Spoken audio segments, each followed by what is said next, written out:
news. So if you are moving to Singapore or coming to Singapore, these are the 15 things you must remember. What will happen if you know this thing?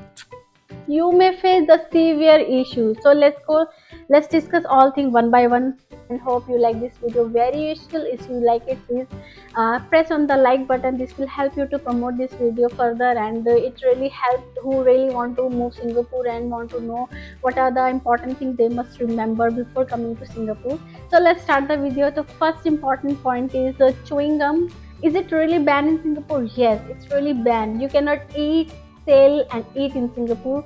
If you really want to bring the chewing gum from outside any of the country to Singapore, it's not allowed. And if you really found it, you may find guilty for this one. You may need to pay some amount, or you may need to pay, you may need to send to some imprisonment. So be make sure you are not bringing or eating chewing gum in Singapore. It's really humid and hot environment in Singapore. If you are coming from European country, Western country, or any other country, usually where you don't face any of this humid and hot environment, then definitely you may not like it. So it's always humid around. It's very hot. So always you have to put sunscreen on your body, on your face, to avoid the sunburn, severe sunburn here. I remember one time I went to swimming pool with my friends. It's around 8 or 9 a.m. in the morning. That time so it was very hot. We literally got the sunburn, we literally got tan. So make sure you're putting sunscreen all the time. Next important point is rain. It's literally raining environment here. I mean, around 200 days out of 365 days you will get rain. It's literally not usual. In India we have 2 or 3 months, and here it's almost most of the time it's rain here, and you have to carry umbrella. If you not carrying umbrella, maybe you have to you may wet, or you may get sick, because in bus or train everywhere it's a aircon. And if let's say you are wearing very expensive shoes, which may get wet, and you have to carry maybe some advanced shoes or some slippers with you. But this is also not problem most of the area, because there are some shelters or maybe the pathway where the where the water doesn't come, and you may avoid it. But another most important thing is the language. So here is the three most important language: English, Malaya, Tamil. But apart from this, there is the unofficial language, that is English. Yes, everybody speaks English. This may be the few words like can, maybe it may be questions, or it may be like your answer. Let's say somebody, you want to ask somebody, can I put the sugar inside, can I take this thing? So you are asking, instead of please, you are telling them can. So can, it's like a strange, it's like when you coming to Singapore, you will find it's very strange. And let's say you want to confirm anything, instead of yes or yeah, you will tell somebody asking you, are you coming with me, you will say can, I can come. So it's like confirmations you are giving to somebody. So sometimes people used to put I am so happy la, what you are doing la. So this la word they put in between of their words. So that's very strange language, but very interesting language. You will initially very strange, but you are coming and mingling in this environment, you are habitual to speak. Now I remember initially I really isolated, or really don't want to talk this slang. But later I realized, okay, it's way of mingling with the people here. They will feel you are mingling with them, so they feel the more connective using this English language. So another important point is switches. The plug and socket is completely different from India. In India we use usually the round one, but here we use the square type of, which is called type G, and it's a 230 voltage. And if you're coming from any of the country to Singapore, make sure you are bringing that type G plug with you. If you are not bringing, maybe you need to buy here, which may cost very costly here. It may not very costly, but definitely you have to spend money, which maybe you can get very cheaper in your country. Work life balance. So work life balance, I may say, is very diplomatic. It depends which company you are working. Most of the MNC, you will feel the work culture is not very strict. So you may ask only for specific time hours. Later whatever you want to do, just do it. But in local, maybe they will ask you to do more things. And moreover it depends on your company culture. Here people actually, they are more hardworking.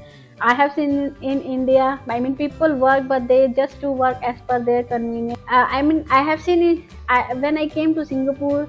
I literally noticed people sit at their seat all the time. They only go for lunch. They even rarely take very small break.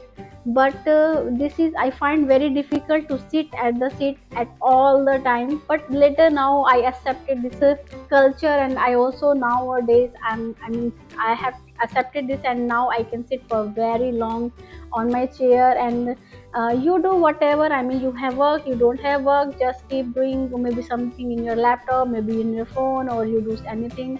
So people really are so hard working here, so you need to make sure you are making your work life balance as per your company policy, or as per your nature, or as per your the surrounding one. Making plans, if you literally have plan to go somewhere out of the Singapore, because Singapore is very reachable to most of the countries. So if you really want to make a plan, you need to make sure you are making in advance, because here these people have culture to make their plan in advance, be 6 months, sometimes 7 8 months. Let's say somehow I am so searching for the tickets of tour, so 6 months or maybe 9 10 months, 1 year even before the ticket will be booked. So if you're booking in advance, you can get many benefits like cheap hotel, cheap flight tickets, or maybe cheap something as etc etc, you can get it. So make sure you are doing any planning in advance, which helps to save your money. And maybe in office, if you're applying for leaves, it won't be very difficult, because here is a culture, people apply leaves in very advanced way. Another is taxes. You will get to know in taxes in Singapore is very low. This is 8% as compared to European or Western country. It's very low here. Even in India, I mean, we have some slot after 7 lakhs, they won't be taxed. But after that, you have some slot like of 10%, 5%, 7%, 30%. So if you're earning more, then you have to pay more tax, 30%. But in Singapore, it's Singapore also we have category. I have prepared one video for it. The link I will give in the description box. But we have also had different slots. So even you have artists earning certain amount, you have to pay this much of amount. So it's very easy here. And moreover, whatever the tax you get, you can convert into installment. So installment plan, very good installment plan is available. The tax system usually from January to December month. Next is drugs. If you are bringing drugs in Singapore, guys, it's not allowed. It's really prohibited, and for this you may be sentenced to death. So guys, don't bring drugs in Singapore. All it's very stricted. There is a strict rule for this in Singapore. So make sure you are not bringing it at all in Singapore. Next is alcohol. If you are really lover of alcohol in Singapore, you will be sad to know that it's very costly in Singapore. Whatever the rate you get in European, Western, or Indian is maybe 40 to 50 times costly here. So let's say you are habitual or doing late night party, you may find very difficult nearby like city area, Clarkey, or Marina Bay. If you are buying from here, it will be very costly. What you can do, you just buy from somewhere, take taxi, come to that place and celebrate. So it's like a different way of saving money. And at the airport also you can save some money, like because it's a GST free, so that money also you can save it. As you already know, next point is tiny island. Yes, Singapore is very tiny island, and sometimes you will be bored, like, oh, what to do, what to explore. So this may you feel difficulty, or you may feel bored, because India or other country, they are really very big and there are a lot of options. So sometimes you feel like what to do, what is the next, what is you at least you cannot raise your levels at some certain level. Let's say you cannot buy a car here, you buying here, you have to pay very huge amount here. So that is also one of the point. But it's not like this. There are small areas where a lot of hidden things are there that you need to explore yourself. I was also thinking in Singapore, okay, these are the attractions place, but when you go and dig inside deeply, you will find there are a lot of activity which schedules which really you don't know. And there are a lot of things and places which you really not aware. Even in Singapore, after staying in 11 years, there are many things I find, oh, why can't I find it before? So there are many things you have to find your own one. Next is, guys, it's expensive. It's really very expensive. As in my previous video, I have already shared what is the cost of living in Singapore. I will give the link in description. Apart from this, what you have to do, like, even though it's very expensive, but I did my own research. Like, there are many places. Let's say initially you will explore, or you will compare the things with one shop to another, or one wet market to another, or one supermarket to another. You may find what is the cheapest, where you can get the cheapest one, where you can get the fine things. Next is straightforward. People here very straightforward. They they don't let you confuse, or they don't tell the diplomat answer. Let's say if you asking something and they are sure, they will tell yes, I know, and this is the way how you can do it. If they are not sure, they straightforward say no, they don't know, and they don't have any idea. You are not habitual of listening all these things very straightforward. You may accept the things when it's indirect, but when you listen the things which is direct, you may feel very weird, or maybe bit unhappy with this one.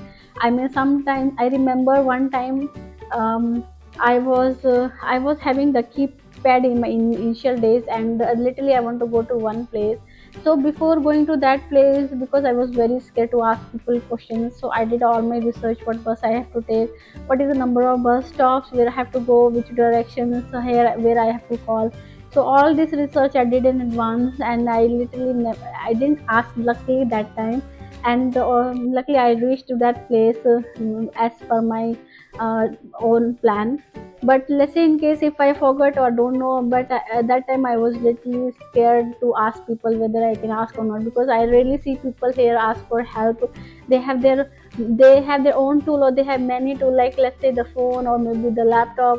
They used to browse all the information. And Singapore also not very big, and it's not very difficult. All the places are very accurate in the Google map, that you can find out. And another most important things, like let's say if you feel like bored in Singapore, or you feel like there is a limited thing in Singapore to do, you may go to the nearby country like Hong Kong, Thailand, Malaysia. So these are the things, like people generally they plan and they book the ticket in advance, and they go there to explore. So the expense also very, as per your pocket, not very much if you're booking in advance. So they have accessibility, Singapore has accessibility from all over the nearby country, which you can go and explore when you're working and staying there. Next is smoking. Smoking in Singapore is really prohibited, but yes, at certain space, like you can do the smoking. It's like a smoking zone there, where all the smokers come and they do the smoking. And sometimes at the bus stop, what I have seen, like there is a space, separate space, and the dustbin will be there on the top of there is steel, where you can dispose your burnt cigarette. So that person will go at the corner and they do smoking, to make sure like none of the person disturbing. But personally, guys, even though smoking is allowed a specific zone in Singapore, but personally, like I would suggest not to have it, because you may want to have it for releasing your stress, for releasing, maybe to get some enjoyment. But if you see as part of long term, it's not really good. You may face a severe consequence. So I would really advise. It's really personal choice, and really I respect them, but it's not advisable, or I would also not suggest to have it. So guys, please try to avoid it if you can. So guys, I have tried to help to keep all the points in this video, and I have put everything, like whatever I know in this video, to help you guys. And if you feel this video is very important, please like to this video. And if you are new to this video, please subscribe to our channel. So till the time, Jai Shri Ram.